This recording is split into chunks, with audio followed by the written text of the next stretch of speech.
ಮಾಡಿದ್ರೆ ನಾವೇನು ಮಾಡಬೇಕು ಅನ್ನೋದನ್ನ ಶಾಸಕರು ನಮಗೆ ವಿವರವಾಗಿ ಮಾಡಿದ್ದಾರೆ.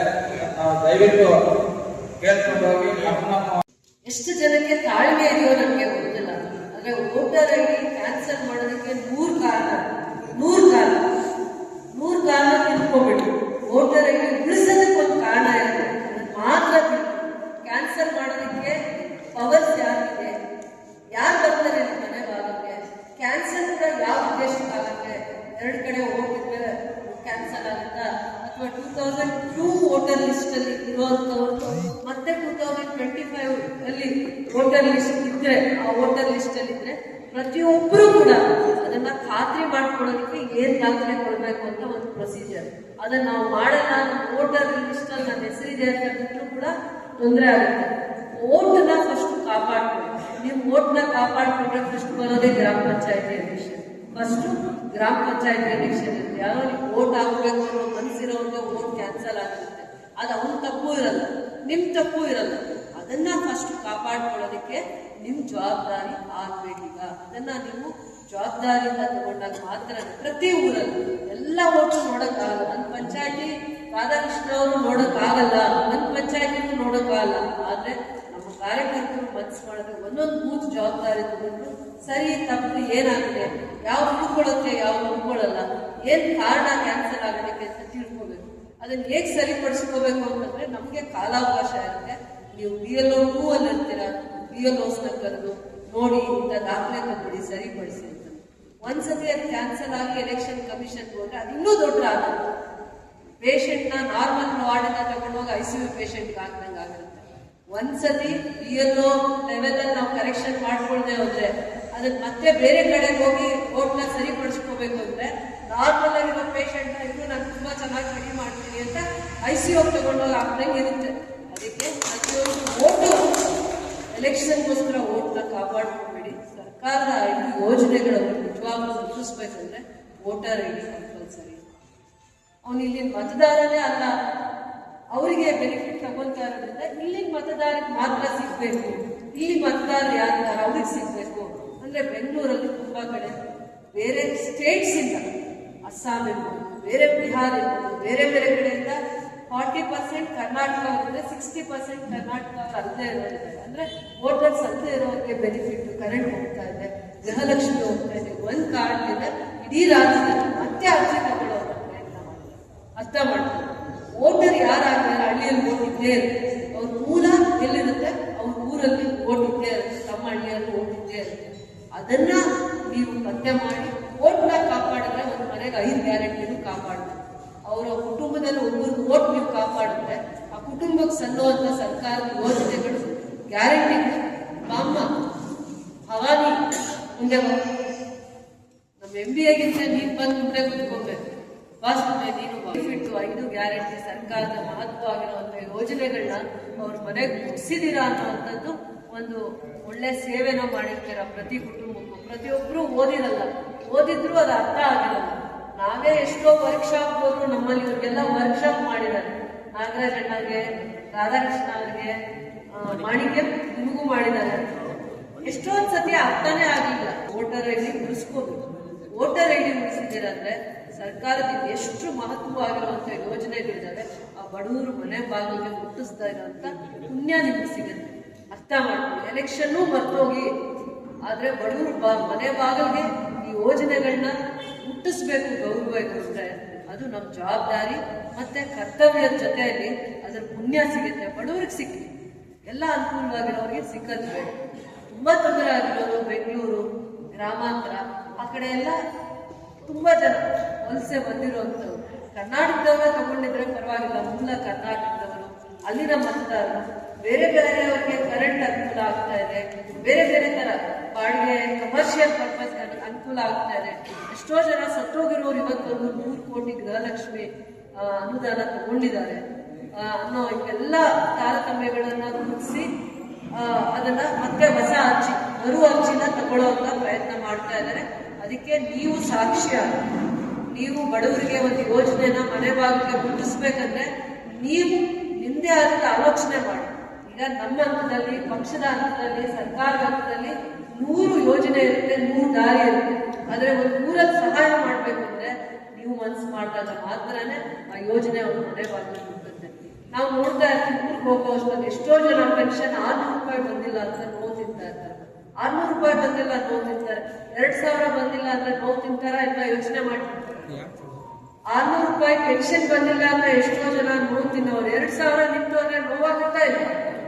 ಅದಕ್ಕೆ ಏನ್ ಮಾರ್ಗ ವಹಿಸೋಣ, ಏನ್ ದಾರಿ, ನಿಮ್ಗೆ ಅನುಭವ ಏನ್ ಅನ್ಸುತ್ತೆ? ಅದಕ್ಕೆ ಕಾಲಾವಕಾಶ ಇದೆ. ಕಾಲಾವಕಾಶದೊಳಗಡೆನೆ ಅದನ್ನ ಸರಿಪಡಿಸ್ಕೋಬೇಕಾಗುತ್ತೆ. ಅದನ್ನ ನೀವು ಅರ್ಥ ಮಾಡ್ಕೋಬೇಕು. ಬಂದಿರೋರೆಲ್ಲರೂ ಕೂಡ ಒಂದೇ ನಾವು ಸಾಕ್ಷಿ ಆಗ್ತೇವೆ.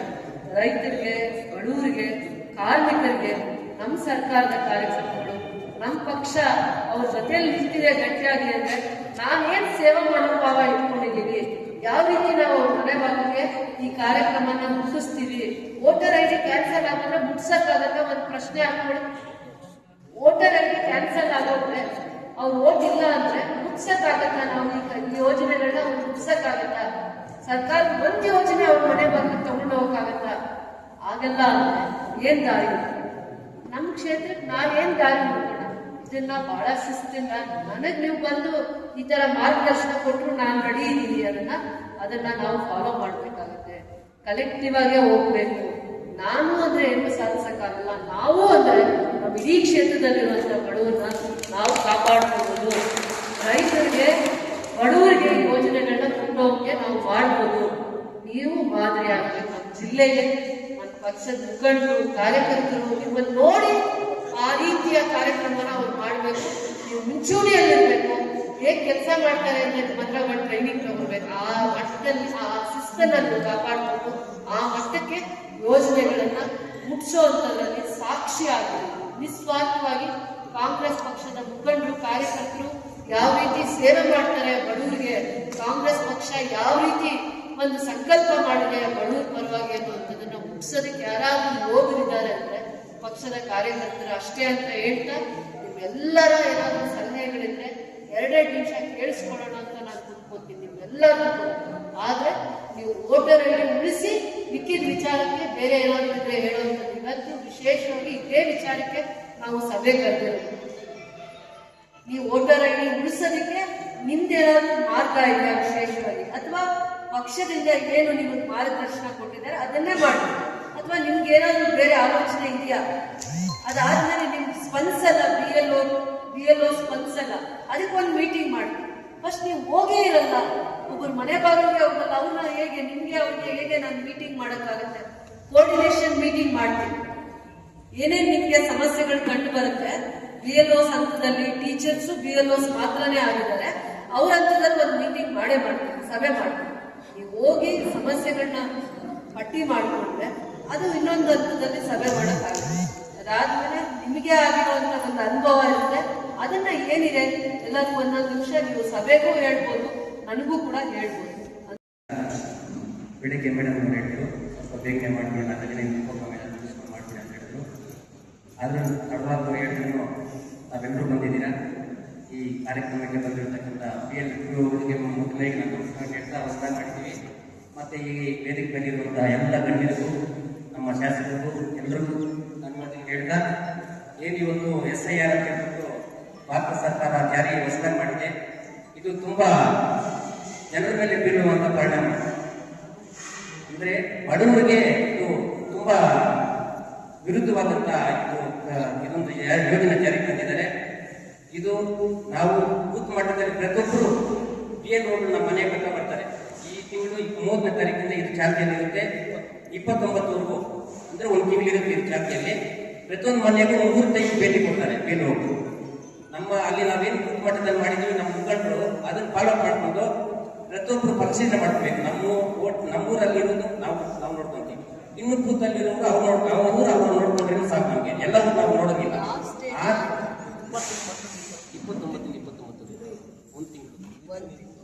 ಜೂನ್ 29 ಒಂದು ತಿಂಗಳು ಜಾಸ್ತಿ ಆಗಿರುತ್ತೆ. ಇದು ನಾವು ಅವ್ರು ಮಾಡೋ ಪರಿಷ್ಕರಣೆ ಮಾಡ್ತಾರೆ, ನಾವು ಅದನ್ನು ಫಾಲೋ ಮಾಡಬೇಕು. ಬೇರೆ ಕುಂತ್ಕೊಂಡು ನಾವು PLO ಅಂದ್ರೆ ಗೌರ್ಮೆಂಟ್ ಅಫಿಷಿಯಲ್ಸ್, ಎಲ್ ಅಂದ್ರೆ ನಮ್ಮ Agents. ಅವರು ಇವರು ಅಪ್ರೋಪ್ರೇಷನ್ ಆಗಿ ಮಾಡಿದ್ರೆ ನಡೀತಾರೆ. ಇಲ್ಲಾಂದ್ರೆ ಬೇಲ್ ಹೋಗಿ 3 ಸಲ ಹೋಗಿ ಇಲ್ಲಾಂದ್ರೆ ಅವ್ರು ತೆಗೆದ್ಬಿಡ್ತಾರೆ. ಏನು ಕೇಳೋದಿಲ್ಲ, ಏನು ಮಾಡೋಕ್ಕಾಗಲ್ಲ. BL2 ನಮ್ಮ ಮನೆ ಹತ್ರ 3 ಟೈಮ್ ಬರ್ತಾರೆ, ಪ್ರತಿಯೊಂದು ಮನೆ ಹತ್ರ ಬರ್ತಾರೆ. ಅಂಗನವಾಡೀಸ್ ಅಂತ ಹೇಳಿ BL2 ಅಂದ್ರೆ ನೀವು ನೇಮಕ ಮಾಡಿ ಗೌರ್ಮೆಂಟ್ ಟೀಚರ್ಸ್ ನಮಗೆ ಅಧಿಕಾರಿ ಇದೆ, ನೇರವಾಗಿ ಕೂತ್ಕೊಂಡು ಅವ್ರ ಹತ್ರ ಮಾತಾಡ್ತಾರೆ. ಅಂಗನವಾಡಿ ಕೊಟ್ಟಿಲ್ಲ, ಟೀಚರ್ಸ್ ಕೊಟ್ಟಿದ್ದಾರೆ. BL2 ನೇರವಾಗಿ ಅವ್ರ ಹತ್ರ ಕುತ್ಕೊಂಡು ಮಾಡ್ಬೋದು, ಮಾತಾಡ್ಬೋದು. ಅದಕ್ಕೆ ನಿಮ್ಗೆ ಅಧಿಕಾರ ಕೊಟ್ಟಿದ್ದಾರೆ. BL2 ನೇರವಾಗಿ ಅವ್ರ ಹತ್ರ ಕುತ್ಕೊಂಡು ಮಾತಾಡ್ಬೋದು. ನಮ್ಮ ಓಟ್ನ ನಮ್ಮೂರ್ನೆಲ್ಲ ಪರಿಷ್ಕರಣೆ ನಾವು ಮಾಡ್ಬೋದು. ಯಾರಾದ್ರೂ ಬಿಟ್ಬಿಟ್ಟಿದ್ರೆ ಅದನ್ನ ನಾವು ಮತ್ತೆ ಸೇರ್ಪಡೆ ಮಾಡ್ಬೋದು. ಯಾವ ತರ ಬಿಟ್ಟಿದ್ದಾರೆ ನೋಡ್ಬಿಟ್ಟು 2002ರಲ್ಲಿ 2004ರಲ್ಲಿ ಅವ್ರ ತಂದೆದಾಗ್ಲಿ ಅವ್ರ ತಾಯಿದಾಗ್ಲಿ ಮತ್ತೆ ಅವ್ರ ಅಜ್ಜಿದಾಗ್ಲಿ ಬಿಟ್ಬಿಟ್ಟಿದ್ರೆ ಮತ್ತೆ ಅದನ್ನ ಸೇರ್ಪಡೆ ಮಾಡ್ಕೊಳ್ತಾರೆ. ಮತ್ತೆ ಆಧಾರ್ ಕಾರ್ಡ್ ಅಲ್ಲಿ ಏನಿದೆ ನಮ್ದು ಇನ್ಸಿಲು ಅದೇ ತರ ವೋಟರ್ ಐಡಿಗೆ ಜಾಯಿಂಟ್ ಮಾಡ್ತಾ ಇದ್ದಾರೆ. ಅದನ್ನೇನಾದ್ರೂ ನೀವೇನಾದ್ರೂ ಪರಿಷ್ಕರಣೆ ಮಾಡೋಂಗಿದ್ರೆ ಆಧಾರ್ ಕಾರ್ಡ್ ಯಾರಾದ್ರೂ ತಿದ್ದುಪಡಿ ಮಾಡ್ಕೋಬೇಕು. ನಿಮ್ಗೆಲ್ಲ ನಾನು ಗ್ರೂಪಲ್ಲಿ ಹಾಕ್ತೀನಿ, ನಾನು ಅದು ಯಾವ ತರ ಇದೆ ಗೈಡ್ಲೈನ್ಸ್ ಅದನ್ನ ನೋಡ್ಕೊಂಡು ಸ್ವಲ್ಪ ಫಾಲೋ ಮಾಡ್ಕೋಬೇಕು. ಎಲ್ಲಾ ಕಾರ್ಯನೂ ತಗೊಳ್ತಾ ಇದ್ದಾರೆ. ಇವಾಗ ನೋಡಿ, ಈಗ ಮೇಡಮ್ ನೀವು ಪಂಚಾಯತಿ ವೈಸ್ ಟೂರ್ ಮಾಡ್ತೀರಾ ಅಂತ ಹೇಳಿ 2 ದಿನದ ಮಟ್ಟಿಗೆ ಆ ಪಂಚಾಯತಿ ಮುಖಂಡರನ್ನ ಮತ್ತೆ ಪ್ರತಿ ಬೂತು ಹಂತದಲ್ಲಿ ನೀವು BLO ಟೂರ್ಸ್ನ ನೀವು ಅಲ್ಲೇ ನೋಡ್ತೀರಾ. ನಿಮ್ಮ ಆ ಪಂಚಾಯತಿಗೆ ನೀವು ಟೂರ್ ಮಾಡ್ತೀರಾ ಅಂತ ಎಲ್ಲ ಪಂಚಾಯತಿಗೂ ನಾವು ಭೇಟಿ ಕೊಡ್ತೀವಿ. ಈ ಒಂದು ತಿಂಗಳ ನೀಡ್ತಾ ಇರ್ತೀವಿ ಕಾರ್ಯಕ್ರಮ ಅವ್ರದ್ದು. ನಾವು ಎಲ್ಲ ಪಂಚಾಯತಿಗೂ ನಾವು ಭೇಟಿ ಕೊಡ್ತೀವಿ. ಅದು ಯಾವ ತರ ಮಾಡ್ತಾರೆ ಅಂತ ಹೇಳ್ಬಿಟ್ಟು ನಾವು ಪರಿಶೀಲನೆ ಮಾಡ್ತೀವಿ. ನಾನು ರಾಧಣ್ಣ ಮತ್ತೆ ಇನ್ನು ನಮ್ಮ ಮುಖಂಡರು 3 ದಿನ ಅಥವಾ 2 ದಿನ ನಮ್ಮ ಕಾರ್ಯಕರ್ತರು BLO ಟೂರ್ಸ್ ತಲೆ ಕೆಡಿಸ್ಕೊಂಡ್ರೆ ಅದು ಬಗೆಹರಿಸ್ಬೋದು. ನಾನು ನಿಮ್ಗೆ ಚಾರ್ಟ್ ಮಾಡ್ತೀನಿ. 2-3 ದಿನ ಪಂಚಾಯತಿ ಹೋದ್ರೆ ಅವ್ರು ಯಾವ ತರ ಮಾಡ್ತಾ ಇದ್ದಾರೆ ಅಲ್ಲಿ ಕುತ್ಕೊಂಡು ಮಾತಾಡ್ತೀವಿ. ಅದು ಮತ್ತೆ ಈಗ ನೋಡಿ, ಓಲ್ಡ್ ಏಜ್ ಪೆನ್ಷನ್ 3 ತಿಂಗಳಿಂದ ಬರ್ತಾ ಇಲ್ಲ, ಒಂದೊಂದು ಹುಡ್ಕೊಂಡು ಬರ್ತಾ ಇದ್ದಾರೆ. ಅದಕ್ಕೆ ನಾವು 4 ತಿಂಗಳಾಯ್ತು, ಸುಮಾರು 3-4 ತಿಂಗಳಿಂದ ಬರ್ತಾ ಇಲ್ಲ. ಅದು ಯಾವ ಕಾರಣಕ್ಕೆ ನಿಲ್ಸಿದ್ರೆ ಅಂತ ಹೇಳ್ಬಿಟ್ಟು ನಾವು ನೋಡ್ಬಿಟ್ಟಾಗ 60,000 ಇತ್ತಂತೆ ಅವತ್ತು ಇನ್ಕಮ್ 60,000 ಇತ್ತಂತೆ. ಈಗ 30,000 ಒಳ್ಳೆ ಮಾಡ್ಬೇಕಿದೆ. ಅದಕ್ಕೆ ನಾವು ಮೇಡಮ್ ನಾವು ಗಮನಕ್ಕೆ ತರ್ತೀವಿ. ಮೇಡಮ್ ಅವರು ತಹಶೀಲ್ದಾರ್ ತಂದು ಕುತ್ಕೊಂಡು ಅವರು ಮೇಡಮ್ ಅವ್ರು ಮಾತಾಡ್ತಾರೆ. ತಹಶೀಲ್ದಾರ್ ಅವ್ರ ಹತ್ರ ಏನ್ ಮಾಡ್ಬೇಕು ಅದೇನಂತ ಯಾರು ಗೊಂದಲ ಪಡೋ ಅವಶ್ಯಕತೆ ಇಲ್ಲ. ಪ್ರತಿಯೊಬ್ಬರಿಗೆ ಹೇಳ್ಬಿಡಿ, ನಿಮ್ಮ ಮನೆ ಹತ್ರ ನಮ್ಮ ಮುಖಂಡರ ಹತ್ರ ಬರ್ತಾರೆ ಓಲ್ಡ್ ಏಜ್ ಪೆನ್ಷನ್ ಬಂದಿಲ್ಲ ಅಂತ. ಮೇಡಮ್ ಅವರು ಅದನ್ನು ಪರಿಶೀಲನೆ ಮಾಡಿ ಅದನ್ನ ಯಾವ ತರ ಮಾಡ್ಬೇಕು ಅದನ್ನು ಮಾಡ್ತಾರೆ. ಮೇಡಮ್ ನಾವು ಮಾಡ್ತೀವಿ ವಿಡಿಯೋ ಪೆನ್ಷನ್, ಅದನ್ನು ಮೇಡಮ್ ನಾವು ತಹಶೀಲ್ದಾರ್ ಹತ್ರ ಪರಿಶೀಲನೆ ಮಾಡ್ತಾರೆ. ಮತ್ತೆ ಯಾರು ಗೊಂದಲ ಪಡೋದಿಲ್ಲ, ಅದನ್ನು ಯಾವ ತರ ಮಾಡ್ಬೇಕು ಅಂತ ಹೇಳ್ಬಿಟ್ಟು ತಹಶೀಲ್ದಾರ್ ಹತ್ರ ಮೇಡಮ್ ಮಾತಾಡ್ತಾರೆ. ಹಾಗಾಗಿ ಏನು ಇವತ್ತು ನಾವು ಮಾಡಿದ್ದೀವಿ. ಅವರು BLO ನಮ್ಮ ಮನೆ ಹತ್ರ ಬಂದಾಗ ಅವ್ರ ಜೊತೆ ಹೋದ್ರೂ ಪರವಾಗಿಲ್ಲ, ಇಲ್ಲಾಂದ್ರೆ ನೀವು ಅವ್ರನ್ನೇ ಮೀಟ್ ಆಗ್ತಾ ಹೋಗಿ ಮತ್ತು ನೀವು ಫೋನ್ ಮಾಡಿ ಅವ್ರು ಕರ್ಸ್ಕೊಂಡು ಅದನ್ನು ಪರಿಶೀಲನೆ ಮಾಡಿ ಯಾರಾದ್ರೂ ಬಿಟ್ಬಿಟ್ಟಿದಾರಾ, ಇವ್ರು ಏನ್ ಮಾಡ್ಬೇಕು, ನಾವು ಬರೋ ಓಟ್ ಏನಾದ್ರು ಬಿಟ್ಬಿಟ್ಟಿದಾರಾ. ಮತ್ತೆ ಬೇರೆ ಕಡೆ ಬೆಂಗಳೂರಲ್ಲಿ ಇರ್ತಾರೆ ನಮ್ಮ ಮನೆಯಿಂದ. ನಮಗೆ 4 ಜನ ಫಾರಂ ಇದ್ರೆ ಮನೆಯಲ್ಲಿ 4 ಫಾರಂ ಕೊಡ್ತಾರೆ, 5 ಜನ ಇದ್ರೆ 5 ಫಾರಂ ಕೊಡ್ತಾರೆ. ನಾವು ಅದನ್ನ ಫಿಲ್ ಮಾಡಿ ನೋಡ್ಬಿಟ್ಟು ಮತ್ತೆ ನೆಕ್ಸ್ಟ್ ಬಂದು ಅವ್ರು ಫಾಲೋ ಬರ್ತಾರೆ. ಅದನ್ನ ನಾವು ಕರೆಕ್ಟಾಗಿ ಫಾಲೋ ಮಾಡ್ಬೇಕು. ನಮ್ಮ ಮಕ್ಕಳು ಅಲ್ಲಿ ಇರ್ತಾರೆ ಬೆಂಗಳೂರಲ್ಲಿ, ಅವ್ರು ಬಿಟ್ಬಿಟ್ರೆ ನಮ್ಮನ್ನು ಓಟ್ ಹೋಗ್ತಾರೆ, ಅಲ್ಲಿ ಹೋಗ್ತಾರೆ. ಅವ್ರು ಬಿಡ್ಬಾರ್ದು. ನಮ್ಮ ಮನೇಲಿ ಎಷ್ಟು ನೋಡಿದ್ರೆ ಅಷ್ಟು ಫಾರಂ ನಾವು ತಗೋಬೇಕು. ಅದನ್ನೆಲ್ಲ ನಮ್ಮ ಹೆಸರು ಎಲ್ಲ ಫಿಲ್ಅಪ್ ಮಾಡ್ತಾರೆ. ಅದನ್ನ ನಾವು ಸಿಗ್ನೇಚರ್ ಯಾರು ಮನೆಯಲ್ಲಿ ಯಾರು ಒಬ್ಬರು ಸಿಗ್ನೇಚರ್ ಹಾಕ್ತಾರೆ 4 ಜನ. ಅದನ್ನ ನಾವು ಬೀಳ್ಕೊಟ್ರೆ ಅವ್ರನ್ನ ಅದನ್ನೆಲ್ಲ ಸೇರಿಸ್ಕೊಡ್ತಾರೆ. ಅದನ್ನೆಲ್ಲ ಏನಾದ್ರು ಬಿಟ್ಬಿಟ್ಟಿದ್ರೆ ನಾವು ಅದನ್ನು ಪರಿಶೀಲನೆ ಮಾಡ್ಬೋದು. 1 ತಿಂಗಳಿರುತ್ತೆ ಚಾತಿಯಲ್ಲಿ. ದಯವಿಟ್ಟು ನಮ್ಮ ಕಾರ್ಯಕರ್ತರು ಎಲ್ಲರೂ ಸಹಕರಿಸಬೇಕು. ಇದಕ್ಕೆ ಎಲ್ಲರೂ ನಮ್ಮ ಪಕ್ಷನ ಕಟ್ಟಬೇಕಾದ್ರೆ ಇದನ್ನು ನಾವು ನಮ್ಮ ಕೈಯಲ್ಲಿ ಇಟ್ಕೋಬೇಕು.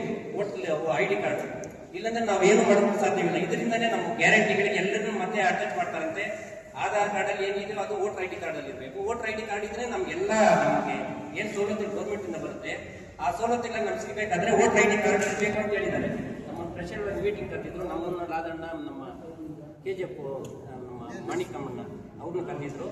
ಆ ಮೀಟಿಂಗ್ ಅಲ್ಲಿ ಹೇಳಿದರೆ ಯಾವುದೇ ಕಾರಣಕ್ಕೂ ವೋಟರ್ ID ಕಾರ್ಡ್ ಇಂದ ಹೆಸರು ತೆಗೆಯೋಂಗೆ ಇಲ್ಲ, ಪ್ರತಿಯೊಬ್ಬರದ್ದು ನಮ್ಮೂರ್ದು ಇರಬೇಕು. ನಮ್ಮೂರ್ದೇ ಪ್ರತಿಯೊಬ್ಬರದ್ದು ನೋಡ್ಕೊಳ್ಳಿ, ನಮ್ಮೂರಲ್ಲಿ ನಾವು ನೋಡ್ಕೋಬೇಕು, ನಮ್ಮ ಬೂತ್ ಮಟ್ಟದಲ್ಲಿ ನಾವು ನೋಡ್ಕೋಬೇಕು ಅಂತ ಹೇಳ್ತಾ ಏನು ಇವತ್ತು ತಾವೆಲ್ಲರೂ ಬಂದಿದ್ದೀರಾ, ಎಲ್ಲರೂ ಸಹಕರಿಸಿ. ಲೇಟ್ ಆಗಿದೆ, 3 ಗಂಟೆಗೆ ಬರಬೇಕಾಗಿತ್ತು. ಇದು ಕಾರಣಾಂತರಗಳಿಂದ ಮೇಡಮ್ ಅವ್ರು ಬೇಗನೆ ಹೇಳಿದ್ರು, ಬಂದಿದ್ದಾರೆ, ಎಲ್ಲರೂ ಸಹಕಾರ ಕೊಟ್ಟಿದ್ದೀರಾ. ಎಲ್ರಿಗೂ ನಮಸ್ಕಾರ ಹೇಳ್ತೀನಿ.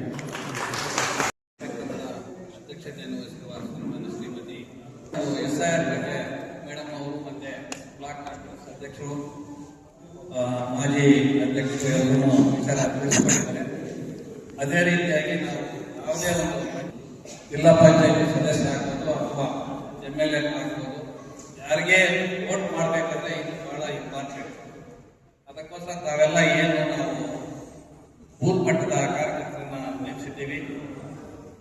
ಇವಾಗ ನಾನು ಬರ್ತೀನಿ ಪಂಚಾಯತಿಗೆ ವಿಸಿಟ್ ಕೊಡ್ತೀವಿ, ಎಲ್ಲ ಪಂಚಾಯತ್ಗೂ ವಿಸಿಟ್ ಕೊಡ್ತೀವಿ. 2-3 ದಿವಸ ಬರ್ತೀವಿ ಅಂತ ಹೇಳಿದರೆ ಅವ್ರ ಮಾರ್ಗದರ್ಶನವನ್ನು ತಿಳ್ಕೊಂಡು ನೀವು ಸಹ ಒಂದೊಂದು ಏನು ಅರ್ಜಿ ಹೇಳಿದ್ರಲ್ಲ ಎಲ್ಲ ಅಪ್ಲಿಕೇಶನ್ ತಗೋಬೇಕು. ಎಷ್ಟು ಮಾಡ್ತಿರ್ತಾರೆ, ಎಷ್ಟು ಬಡವರು ಇರ್ತಾರೆ, ಇಬ್ಬರು ಸೇರಿ ಇಷ್ಟು ಜನರು ಇದ್ದೀವಿ ನಾವು ಮನೆಯಲ್ಲಿ ಅಂತ ಅಷ್ಟು ಅಪ್ಲಿಕೇಶನ್ಸ್ ತಗೊಂಡು ನಾವು ಫಿಲ್ಅಪ್ ಮಾಡ್ಕೋಬೇಕಾಗುತ್ತೆ. ಅದನ್ನ ಚಾರ್ಜ್ ತಪ್ಪದೆ ಮಾಡ್ಬೇಕು. ಯಾಕಂದ್ರೆ ಇವಾಗ ಅವ್ರು ಬಿಟ್ಬಿಟ್ಟು ನಾವೇ ಬಿಟ್ಟು ಮಾಡ್ಬಿಟ್ರೆ ಆಗಲ್ಲ. ಅವ್ರನ್ನ ತಗೊಂಡು ಫಿಲ್ಅಪ್ ಮಾಡ್ಬಿಟ್ಟು ಒಬ್ಬರೇ ಸೇವ್ ಮಾಡ್ಬಿಟ್ಟು ಸಾಕು ಅಂತಂದ್ರೆ ಆ ರೀತಿಯಲ್ಲಿ ನಾವೆಲ್ಲರೂ ಸಹ ಈ ಒಂದು ಕೆಲಸವನ್ನ ಪಕ್ಷದ ವತಿಯಿಂದ ಏನ್ ಹೇಳಿದ್ದಾರೆ ಅದ್ರ ಪ್ರಕಾರ ಪಕ್ಷವನ್ನ ಗಟ್ಟಿ ಮಾಡ್ಬೇಕಂದ್ರೆ ಈ ಒಂದು ಕಾರ್ಯಕ್ರಮ ಆಗ್ಲೇಬೇಕಾಗುತ್ತೆ. ಅದಕ್ಕೋಸ್ಕರ ನಾವೆಲ್ಲರೂ ಒತ್ತು ಕೊಟ್ಟು ಒಂದೊಂದು ದೊಡ್ಡ ಇಂಪಾರ್ಟೆಂಟ್ ಯಾರು ಮಿಸ್ ಆಗ್ಬೋದು. ಯಾಕಂದ್ರೆ ಬೇರೆ ಸ್ಟೇಟ್ಗಳಲ್ಲೆಲ್ಲ ಇವಾಗ ಸುಮಾರು SIR ಅಂತ ಹೇಳ್ಬಿಟ್ಟು ಸುಮಾರು ವೋಟರ್ಸ್ ಅನ್ನ ತೆಗೆದಾಕಿದ್ದಾರೆ. ಅದು ನ್ಯೂನತೆಗಳು ಯಾವ ರೀತಿ ತೆಗೆದಿದ್ದಾರೆ ಅನ್ನೋದು ತಿಳುವಳಿಕೆ ಕೊಡ್ತಾರೆ. ಅದಕ್ಕೋಸ್ಕರ ನಾವು ಎಚ್ಚೆತ್ಕೋಬೇಕಾಗುತ್ತೆ. ನಾವೆಲ್ಲರೂ ಅದ್ರ ಬಗ್ಗೆ ಎಚ್ಚೆತ್ಕೊಂಡು ಇವಾಗ ನಾವು ಕರೆಕ್ಟ್ ಆಗಿ ಮಾಡ್ಕೊಂಡ್ರೆ ಮಾತ್ರ ನಾವು ಎಲ್ಲದಾಗಲೂ ಎಲೆಕ್ಷನ್ಸ್ಗೆ ನಾವು ಹೋಗೋಕ್ಕಾಗೋದು, ನಾವು ಕಾರ್ಯಕರ್ತರನ್ನ ಉಳಿಸ್ಕೊಳಕ್ಕಾಗೋದು, ಜೊತೆಗೆ ನಮ್ಮ ಸರ್ಕಾರ ನಮ್ಮ MLA ಸಾಕೋದು, ಯಾರನ್ನೇ ಆಗೋದು ಉಳಿಸ್ಕೊಳಕ್ಕಾಗೋದು ಪಕ್ಕ ಓಟಿದ್ರೆ ಮಾತ್ರ. ಅದಕ್ಕೋಸ್ಕರ ತಾವೆಲ್ಲರೂ ಸಹಕರಿಸಿ ಈ ಕಾರ್ಯಕ್ರಮವನ್ನು ಮಾಡ್ತಾರೆ. ನೀವೆಲ್ಲ ತಿಳ್ಕೊಂಡು ಈ ಸಕ್ರಿಯಾಗಿ ಮಾಡಬೇಕು ಅಂತ ಹೇಳ್ತಾ ನನಗೆ ಮಾತಾಡೋ ಅವಕಾಶ ಕೊಟ್ಟರೆ ಎಲ್ಲರೂ ದಯವಿಟ್ಟು ಬೇತ್ಮಂಗಲ ಅಥವಾ ಕ್ಯಾಸಂಪಳ್ಳಿ ಯಾವುದೋ ದೊಡ್ಡ ಹಳ್ಳಿನಲ್ಲಿ ಸಪ್ರೇಟ್ ಬರ್ತಾರೆ. ಹಳ್ಳಿಗಳಲ್ಲಿ ಒಬ್ಬರೇ ಬರೋದು. ನೀವೆಲ್ಲರೂ ಕೂಡ ಆ ಶಿಕ್ಷಕರನ್ನ ಗಟ್ಟಿಯಾಗಿ ಇಟ್ಕೋಬೇಕು. ಅಲ್ಲಿ ಅವ್ರನ್ನ ಸರಿಯಾಗಿ ನಾವು ಇಟ್ಕೊಂಡ್ರೆ ನಾವು 100% ನಮ್ಮ ಹಳ್ಳಿಯಲ್ಲಿ ಇರ್ತಕ್ಕಂಥ ಎಲ್ಲ ಮತದಾರರನ್ನು ಕೂಡ ನಾವು ಸೇರ್ಪಡೆ ಮಾಡ್ಕೊಳ್ಳೋದಕ್ಕೆ ಆಗುತ್ತೆ. ನಮ್ಮ ನಾಗರಾಜು ಇವ್ರು ಬರ್ಲಿ, ಬೇಕಾದ್ರೆ ನಮ್ಮ ರೆಡ್ಡಿ ಅವ್ರು ಬರ್ಲಿ, ಎಲ್ಲರೂ ಬರ್ಲಿ, MLA ಅವರು ಬರ್ಲಿ, ಎಲ್ಲರೂ ಬರ್ಲಿ. ನಾವು ಮಾಡಬೇಕಾಗಿರೋ ಕೆಲಸ ನಮ್ಮ ಹಳ್ಳಿಯಲ್ಲಿ, ನಮ್ಮ ಬೂತಲ್ಲಿ ನಾವು ನಮಗೆ ಯಾರು ಟೀಚರ್ನ ಹಾಕಿದ್ದಾರೆ, ಅಪ್ಪ ನೀನು 30 ದಿವಸ ನೀನು ನಮ್ಗೆ ಪ್ರಾಮುಖ್ಯ, ನಿನ್ಗೆ ಏನ್ ಬೇಕೋ ನಾವು ನೋಡ್ಕೋತೀವಿ ಹಾಗೇನಂತ ಹೇಳಿ ಸಂಪೂರ್ಣವಾಗಿ ನಾವು ಅವ್ರನ್ನ ಮನಸ್ಸನ್ನ ಗೆದ್ಕೊಂಡು ನಾವು ಪ್ರತಿಯೊಬ್ರು ಕೂಡ ನಾಗರಾಜ್ ಹೇಳಿದ್ರೆ ನಮ್ಮವ್ರು ಬೆಂಗಳೂರು ಇದ್ದಾರೆ, ಯಾರೆಲ್ಲನೇ ಇರಲಿ ನಮ್ಮೂರಲ್ಲಿ ಎಷ್ಟಿತ್ತು ಲಾಸ್ಟ್ ಟೈಮ್ ಅಷ್ಟಿರ್ಬೇಕು. ಇವಾಗ ಅಷ್ಟು ಕೂತ್ಕೋಬೇಕು. ಇನ್ನೂ ಜಾಸ್ತಿ ಆಗ್ಬೇಕು ಅಂದ್ರೆ ಇವಾಗ 18 ವರ್ಷ ಆಗಿರ್ತಕ್ಕಂಥವ್ರದ್ದು ಜಾಸ್ತಿ ಆಗ್ಬೇಕು. ಅಥವಾ ನಂದು ಅಂಕಟಳ್ಳಿಯಲ್ಲಿ ಇತ್ತು, ಬೇತ್ಮಂಗಲದಲ್ಲಿ ಇತ್ತು, ನಾನು MLA 2 ಕಡೆ ಇವಾಗಿಲ್ಲ. ಈಗ ಆಗಲ್ಲ. ಇಂದ ಮಾಡಿರ್ತಕ್ಕಂಥದ್ದನ್ನ ಹೇಳ್ತಾ ಇರೋದು. ಈಗ ಆಗಲ್ಲ. ಅದಕ್ಕೆ ನಾವು ಸ್ಪಷ್ಟವಾಗಿ ನಮ್ಮ ಮತವನ್ನ ನಾವು ಉಳಿಸ್ಕೊಳ್ಳುವಂತ ಕಾರ್ಯಕ್ರಮವನ್ನ ಪ್ರತಿಯೊಬ್ಬರೂ ಕೂಡ ಯಾವ ಬೂತಲ್ಲಿ ಯಾವ ಊರಲ್ಲಿ ಅನ್ನೋದನ್ನ ನಾವು ಎಷ್ಟೇ ಮಾತಾಡಿದ್ರು ಕೂಡ ಇದನ್ನ 30 ದಿವಸ ಜೂನ್ 29ರಿಂದ ಜುಲೈ 29ರ ಒಳಗಡೆ ಅದಕ್ಕೆ ಪ್ರಿಯಂಬಲ್ ಆಗ್ಬೇಕಾದ್ರೆ ಯಾವತ್ತಾರು MLA ಅವರು ಒಂದು ವಾರ ಮೊದಲೇ ಬೇಕಾದ್ರೆ ಇಂಥ ಸಭೆಯನ್ನು ಬೇಕಾದ್ರೆ ಕರೆದು ಕೇಳಲಿ ಅವತ್ತು ಏನು ಹೇಗೆ ಅಂತ ಹೇಳ್ಬಿಟ್ಟು ಒಂದು ಮಾಹಿತಿ ನಮ್ಮ ಕಡೆಯಿಂದಾನೆ ಪ್ರತಿಯೊಂದು ಬೂತಿಂದ ಕೂಡ ಬರಲಿ. ಅದನ್ನ ನಾವು ಜವಾಬ್ದಾರಿಯಾಗಿ ಪ್ರತಿಯೊಬ್ಬರು ಬರೀ ಗ್ರಾಮ ಪಂಚಾಯತ್ ಮೆಂಬರ್ ಕಾಂಟ್ಯಾಕ್ಟ್ ಮಾಡ್ತಾನೆ ಅವ್ನು ಮಾಡಲಿ ಅನ್ನೋದಲ್ಲ. ಮತ ನಮ್ಮ ಹಕ್ಕು. ರಾಹುಲ್ ಗಾಂಧಿ ಅವರು ಇವತ್ತು ಬರ್ತ್ಡೇ ಅಂತ ಹೇಳ್ತಾರೆ. ಅವ್ರಿಗೆ ನಮ್ಮ ರಾಹುಲ್ ಗಾಂಧಿ ಅವ್ರದ್ದು ಬರ್ತ್ಡೇ ಅಂತ ಹೇಳ್ತಾರೆ. ಮುಂದೆ ಅವರೇನ ಪ್ರಧಾನಮಂತ್ರಿ ಆಗಬೇಕಾದ್ರೆ ನೀವೆಲ್ಲರೂ ಕೂಡ ಇವತ್ತು ಶಬ್ದ ಮಾಡಬೇಕು. ನಮ್ಮೂರಲ್ಲಿ ಪ್ರತಿಯೊಂದು ಓಟು ಕೂಡ ನಾವು ಮಾಡೇ ತೀರ್ತೀವಿ ಅಂತ ಹೇಳಿ ನೀವೆಲ್ಲರೂ ಕೂಡ ಪ್ರಮಾಣ ಮಾಡಿದಂಗೆ ಮಾಡಿ ಪ್ರತಿಯೊಂದು ಮತವನ್ನು ಕೂಡ ಪ್ರತಿಯೊಂದು ಬೂತಲ್ಲೂ ಕೂಡ ಬಿಡದೆ ಮಾಡಬೇಕು ಅಂತ ನಾನು ನಿಮ್ಮಲ್ಲಿ MLA ಅವ್ರ ಸಮಕ್ಷದಲ್ಲಿ ಕೇಳ್ಕೊತೀನಿ.